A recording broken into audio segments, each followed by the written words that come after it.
Kristen Dokas, and it is another episode of Conversations on the Rocks, the conversation and podcast that is as random as I can be on any given Sunday. And today I am so excited because I have Jason Falls in the house. And if you're not in the social media world, you may not know who Jason Falls is, but let me tell you, he is a god amongst humans. And I told you it gets deep around here.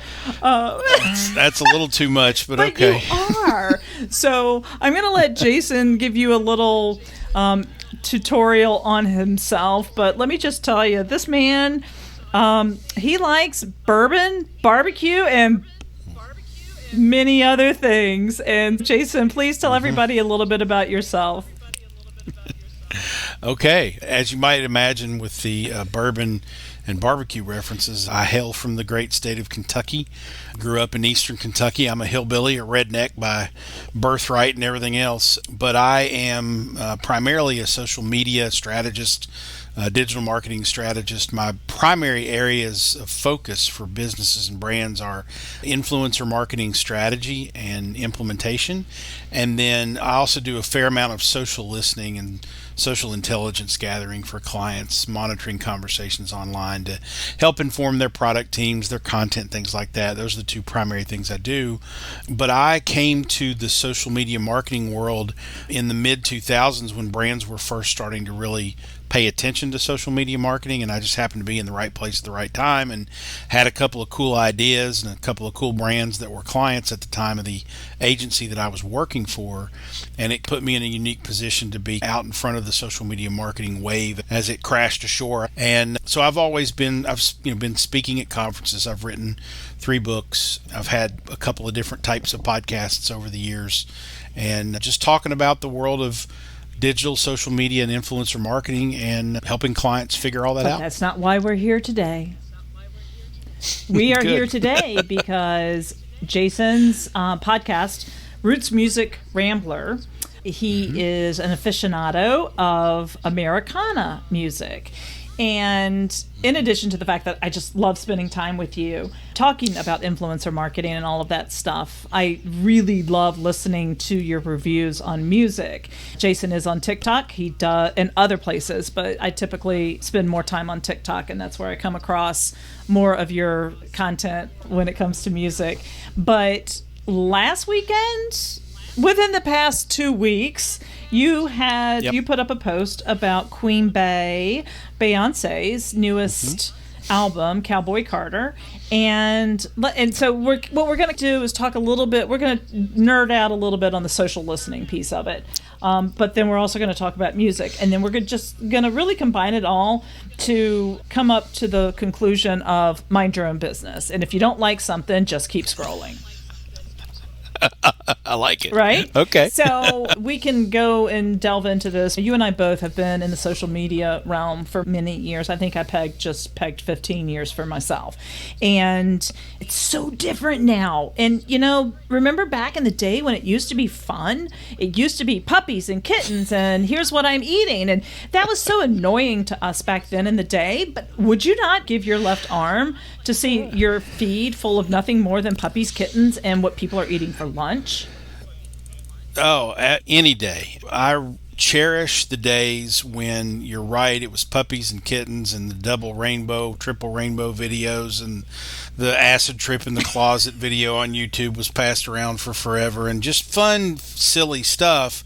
And most of us in those days, in 06, 07, around in there, we were on Twitter, and that was when Twitter was real people having real conversations and not just people blasting crap out that doesn't make any sense. Which is probably how you and I first originally connected, because that's how I originally connected to Mark Schaefer, was on Twitter.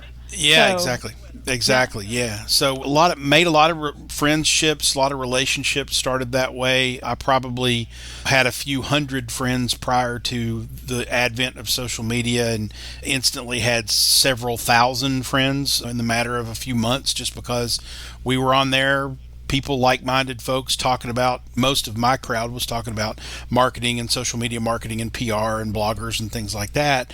But then there were also offshoots talking about sports and music and other things too. And the internet back then was less political. It was certainly less divisive. But I think that's true of our whole world. I think the last 15, 20 years, we have snowballed into this cacophony of noise and hatred and skepticism and conspiracy theories and volatility. And we're in a rubbernecking society, and it seems every day whoever's trying to make news, they have to do something worse than what happened the day before to get anybody's attention. And so it's just this never-ending cycle of awfulness. It's a cesspool of humanity. Yeah. And I think you're being very generous with 15 to 20 years. I think it's really been the past 4 years. I really think COVID is what did us in. And because people were stuck in their house, they had nothing more to do. Think about it. That's when TikTok really exploded, was during shelter in place. Yeah, but I would also say that pre-COVID, probably from 17 or 18 on, that's when Twitter started to fall apart. It was before Elon. It got bad before him. And there were, for several years there, we were all worried about these pockets of skinhead communities and things like that popping up on YouTube. I think there were some warning signs then that told us that this was coming, and the pandemic certainly just poured gas on the fire because nobody else had anything to do other than sit at home and come up with BS to put on the internet.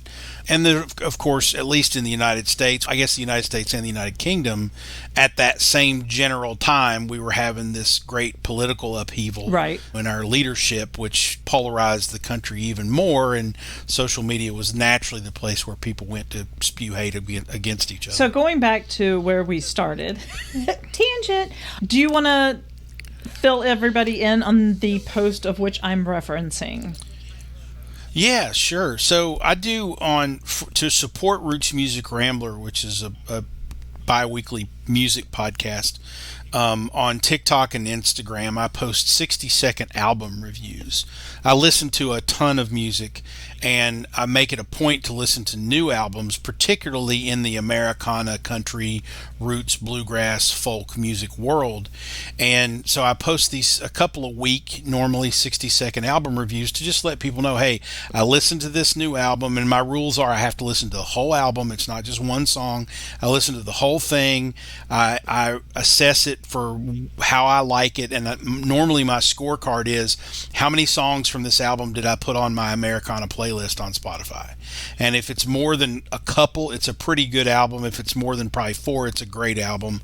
And so I do these reviews to just help people discover new music more than anything else. And of course, when Cowboy Carter from Beyonce came out, there's a lot of preliminary controversy and vitriol about the album from people who hadn't heard it because they'd only heard the one song, Texas Hold'em. And there's people who just philosophically were saying there's no way that a pop artist like Beyonce can make a country album. She's not a country artist. She doesn't know country. She's not blah, blah, blah. And then there were some people who were like, yeah, but she's Queen Bey and she's awesome and she's going to pull this off. And so there's all this debate and discussion, which I find repulsive almost, because an artist is an artist, and please judge the work, not what you think the work is going to be. But nonetheless, and you have to remember too, I am from a very rural part of Kentucky in the mountains. It's a very red part of our state. We have a couple of little blue dots from a political standpoint, but it's a very red part of our state. And yes, I am from the place where the Hatfields and McCoys had their feud. So I have a lot of friends on Facebook. I have a lot of family members and whatnot who probably leaned to that there's no way this is going to be good sort of predisposition on this album. So when I did the review, I wanted to recognize people who had listened to it, had heard it, and didn't like it. And I wanted to also mute, not really censor, but just put a hand up and say, if you're going to hate on this without giving it full credit or even listening to the whole album, your opinion doesn't matter. But I needed to do it in a polite way because these are people I grew up with. I'm going to have to walk down the street and see them at some point. And so basically my review was, first of all, my personal opinion without thinking about anybody else's opinion.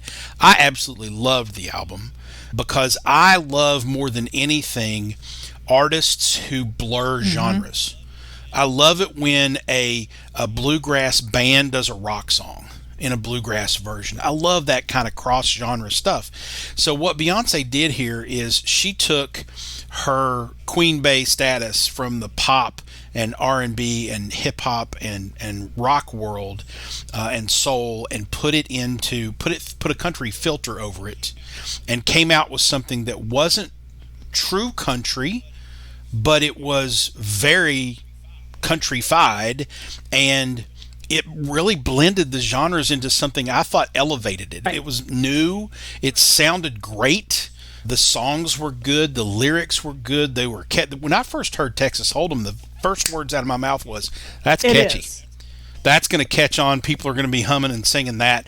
And that's what she does. She's good at that. Very good at it. But when I listened to the whole album, there are 6 or 8 cuts on that thing that I just thought were great songs. I didn't care what genre you put them in.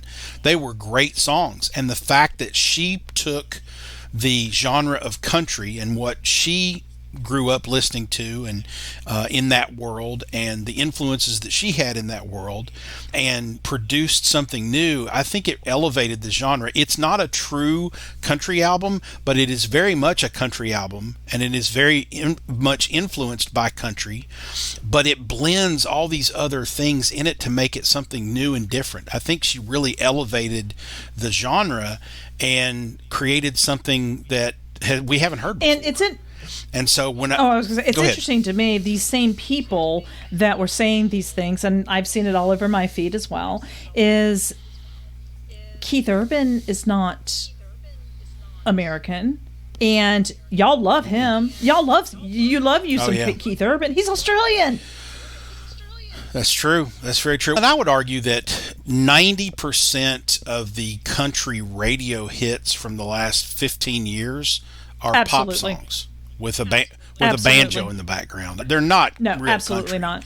If you want real country, you need to go back to the 60s and 70s and listen to Loretta and listen to Conway, and that's 100%. Real country. When you get to the late 90s or actually the late 80s into the 90s and 2000s, when the Garths came around, and you had some still good tried and true country folks like George Strait in there, but that sort of, when country went mass, which had a lot to do with the radio consolidation, the big radio conglomerates consolidating, when country went mass, it became bro country, pop country, and it really diverted away from true country music. Now, I will say, and this is an allusion to what I did with the Beyonce thing, I don't think we can discount bro country or pop country, because a lot of people like it. And that doesn't mean it's not country. It doesn't mean it's not pop. It doesn't mean it's not valid.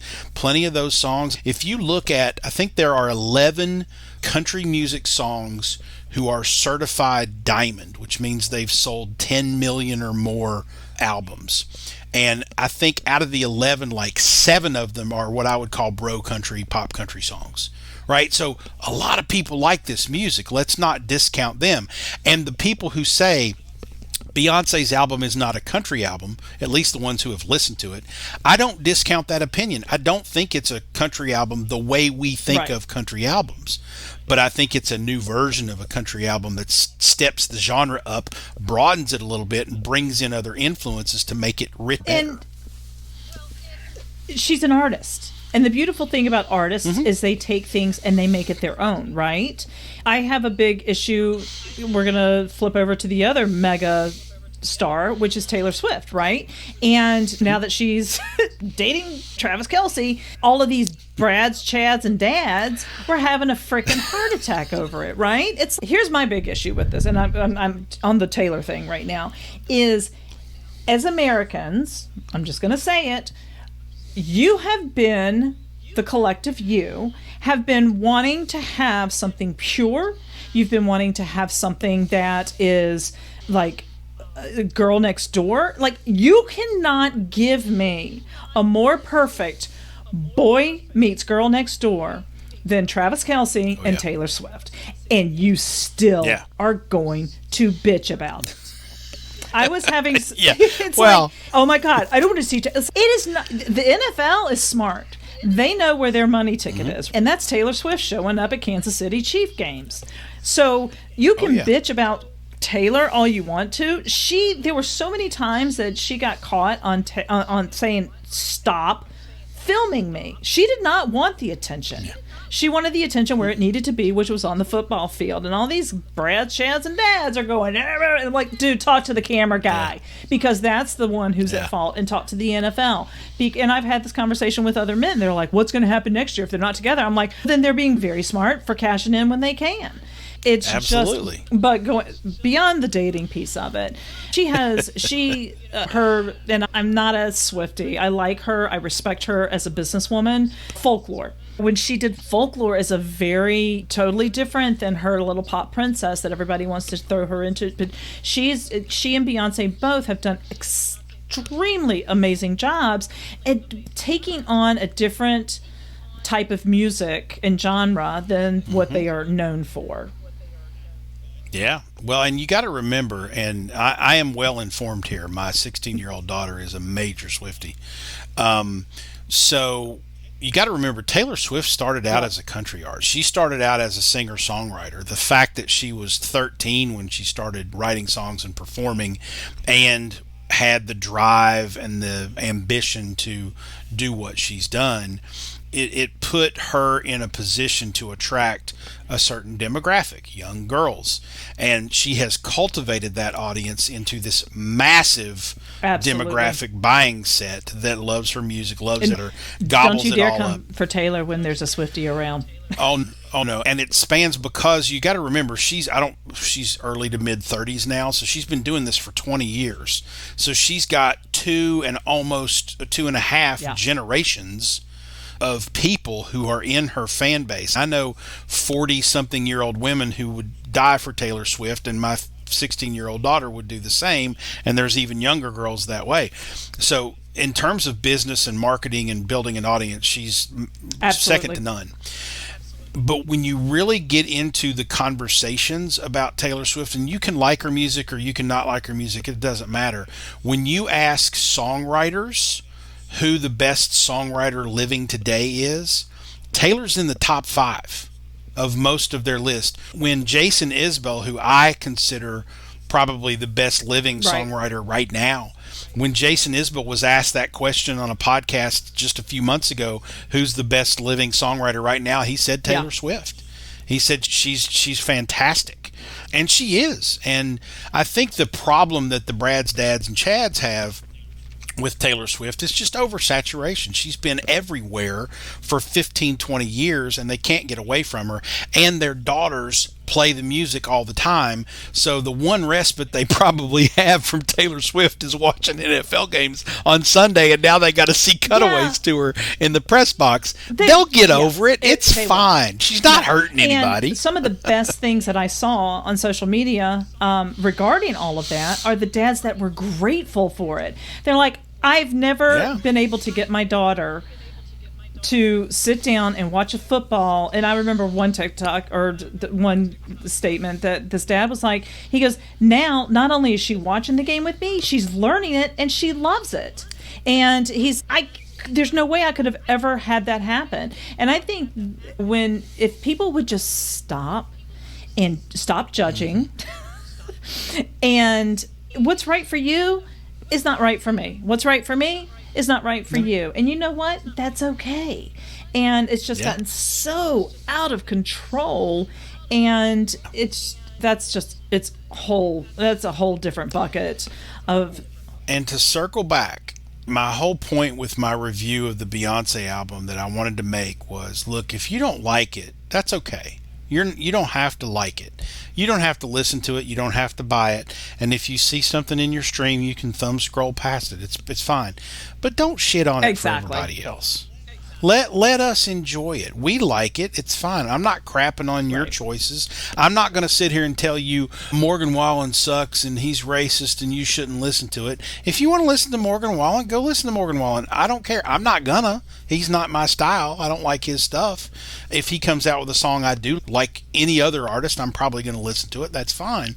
But you go listen to whatever you want to listen to, Morgan Wallen or otherwise. Let us have our Beyonce country album because we freaking like it. I think it's fantastic. So here's a personal story. My youngest daughter we moved her out to Idaho last summer, right? And she's a typical youngest child in the fact that her sisters are always like, eh.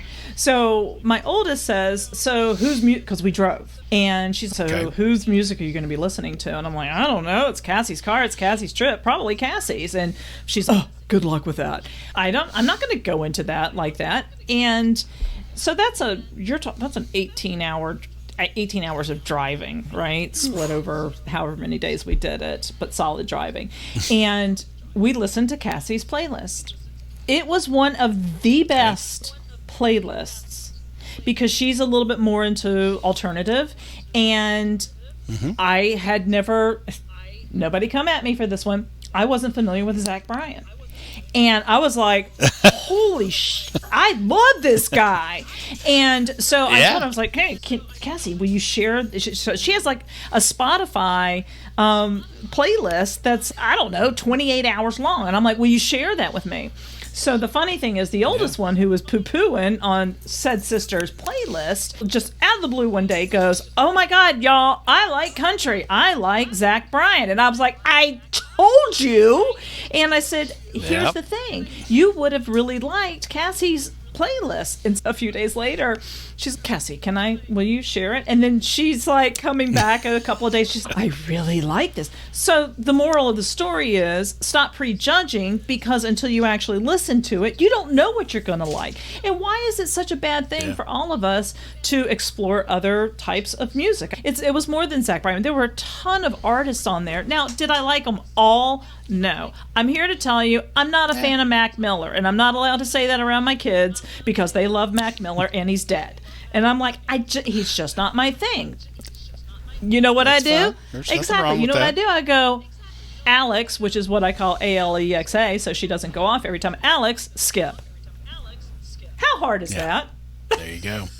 That's not hard at all. Not hard at all. I have a similar story. It's a little bit turned around. I took my kids to see my dad in Virginia last summer, and not nearly an 18-hour drive, more like 4.5. Much more reasonable. Maybe a little bit more than that. But anyway, and my son, about halfway through the trip, said, hey, Dad, can I control the music? Because I had just put on something general that my kids would tolerate on my playlist. And I said, sure. So he unplugs my phone from the USB port and plugs his in. And I'm like, I'm getting ready to listen to a bunch of Jack Harlow or some other type of rap music. So I had this predetermined idea of what he was going to play. And he pushed his play, and I almost swerved off the road. He started playing Steely Dan. Yes. And I was like, where did you learn Steely Dan? And he's a big music fan, and he's going to college to study to be an audio engineer, and he's been exploring a bunch of different genres and a bunch of different artists, and he turns on Steely Dan, and the rest of the trip was fantastic because he was listening to music that I really dig. Man, blew me let away. me tell you, Steely Dan, that's some good stuff. And you think about it, like the 70s, I think we're about the same age. You may be a little bit younger than me, but kicking back to those 70s with the Doobie Brothers and Eagles. Mm-hmm. And I really miss that big band, not big band, but big horns, the horns with horn sections, like the Commodores and all of those. Yeah, Chicago, definitely some old school Chicago. Yeah, old Chicago, not Peter Cetera Chicago. Not. That was. It was when Peter Cetera started singing. When David Foster started producing them, they got 25-4. Still one of my apps, and I can still. So we're coming in on about. We got about 5 minutes left. I want to talk about two more things with you.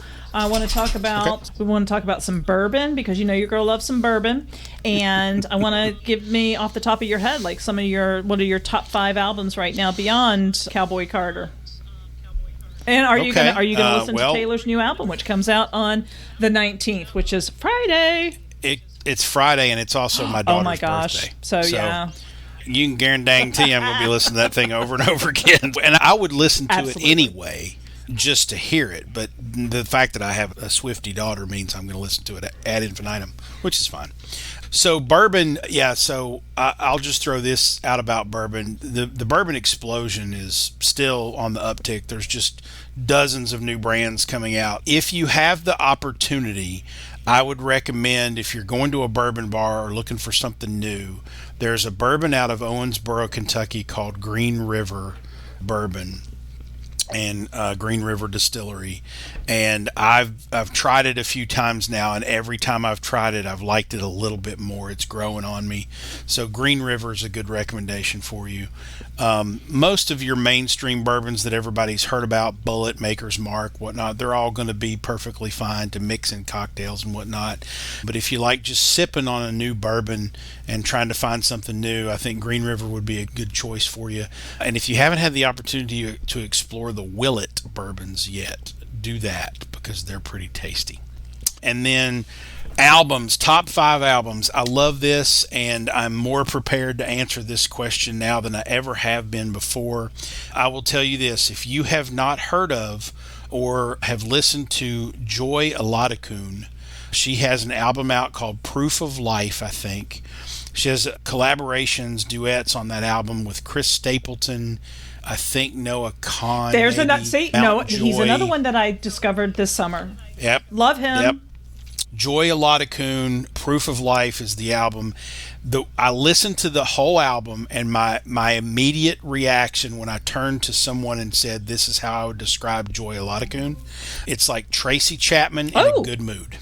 It's uplifting. There's some really thick lyrics and issues that she talks about, but she has this light, joyous sound, and it's just one that I can put on and I just feel good listening to it.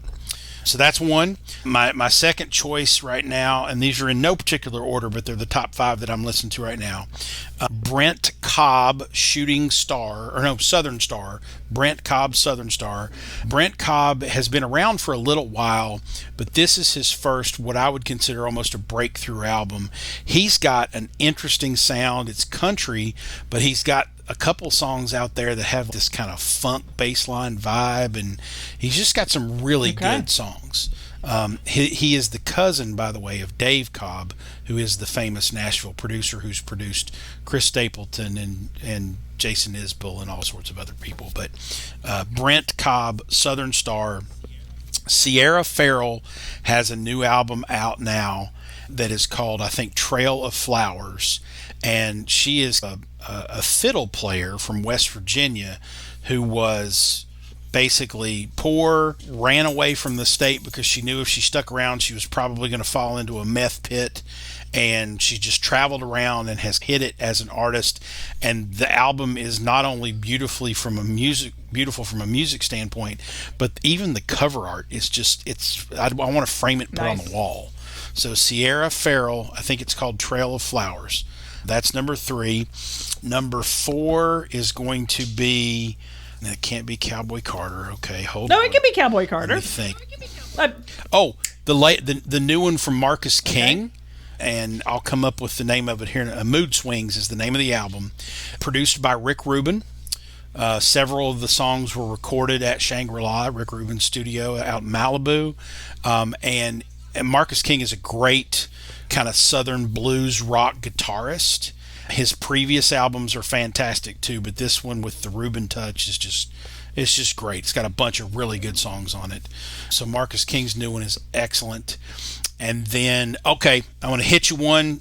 I just posted this 60-second album review today, the day we're recording this. It is called Old School, and it is by Kimmy Bitter, Kimi Bitter. This young lady is a singer-songwriter from San Diego, California. This is her first major album. She's had a few singles on Spotify before this. The album debuted at number 1 on the alt country charts last week, out of nowhere. She basically is Patsy Cline and Loretta Lynn in 2024. She plays old school country music the way we remember country music. Really good Patsy Cline type ballads, really good Loretta Lynn, Don't Mess With Me anthems. She wears go boots and a go outfit and plays it up. The whole art direction and everything is all 60s, 70s old school country, and she sounds magnificent. Lovely. The only thing I didn't like about the album was she mispronounced Appalachia, but I can forgive her because she's from California. Yeah, that's one of the reasons I love Lainey Wilson. She's just she's country. She's not just she's country, as we say here in North. She's country. Yeah. She's country. She's country. I love the list. I wrote them down. I'm going to put them in the show notes. Here's one for you. Another one I discovered last summer. Are you familiar with the band called the 502s? No. Check them out. Talk about happy. The 502s. They such a great band. They're a happy band. If I got to clean the house or I got to mow the yard and you put them on, you're like, oh yeah, this is not so bad after all. Great band. The 502s. I'm going to be okay. They're from Maitland, Florida. I was going to say 502 is the area code for Louisville. So I was going to be real disappointed if they were from Louisville and I hadn't heard of them. But they've got a lot of the horns and the brass in there too. Do you remember the squirrel nut zippers? Dig it. So I know you're talking about. But you know how the squirrel nut zippers were just a very fun, but same thing with the 502s. Jason Falls, my friend. This has been such a great conversation. How it's already been 35 minutes. I don't know, but we have so much fun when we talk to each other, and I really do appreciate you being privy to my reboot of my pod fade from 4 years ago. Hey, life happens, right? And here's the final rule, not rule, but like the final word is, if you don't like something, just keep scrolling. Nobody needs your negative. We don't care. We don't care. And stop being so closed-minded. And live a happier life. So, Jason, there you go. Thank you. And all my friends out there, thank you so much. I hope you enjoyed this time with Jason. And till next time, hopefully your life is great. As the saying goes, you don't have to go home, but you can't stay here. And that's a wrap for this week's episode. A big thanks to my guests for sharing their story and to you for listening. Don't forget to share the show with your friends and spread the words. And if you'd like to be a guest on the show, the link is in the show notes. Till next time, cheers.